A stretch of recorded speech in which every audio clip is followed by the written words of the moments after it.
Hello, I'm David Chaston with 90 at 9, brought to you by interest.co.nz. This week at everything you need to know in 90 seconds at 9 o'clock.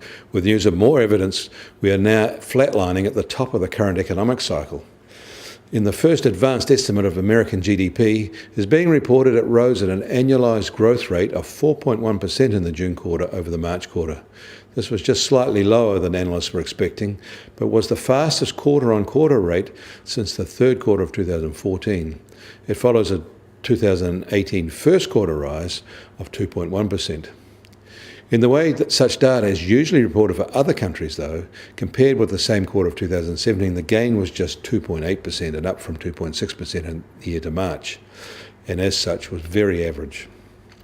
Wall Street fell on the news, bond yields retraced some gains, the US dollar slipped, and Wall Street fell despite Amazon reporting record results above analysts' expectations.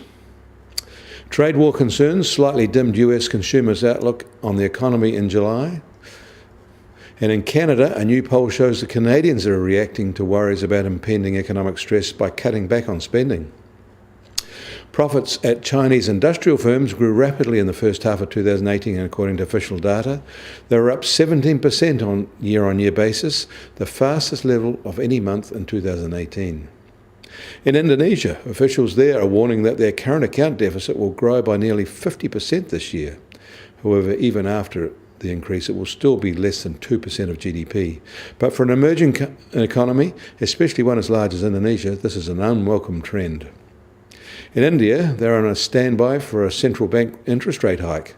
Growth is strong and inflation is rising. Markets are expecting a 25 basis point rise to 6.5% late on Wednesday, New Zealand time.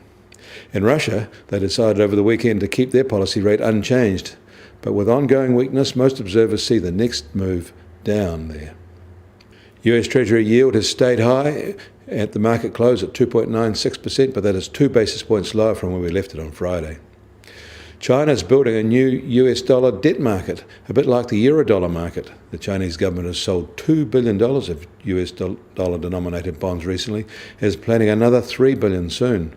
It is also encouraging Chinese firms to participate, giving them access to lower rates than yuan funding. And gold is just over $1,223 an ounce in New York, and that is an $8 retreat over the week.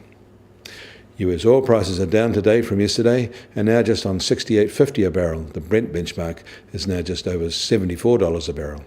And the Kiwi dollar will open at 67.9 US cents, almost where it was at this time last week.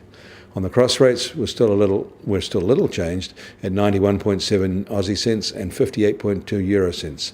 That puts the TWI at 71.3. I'm David Chaston. That was 90 at 9, brought to you by interest.co.nz.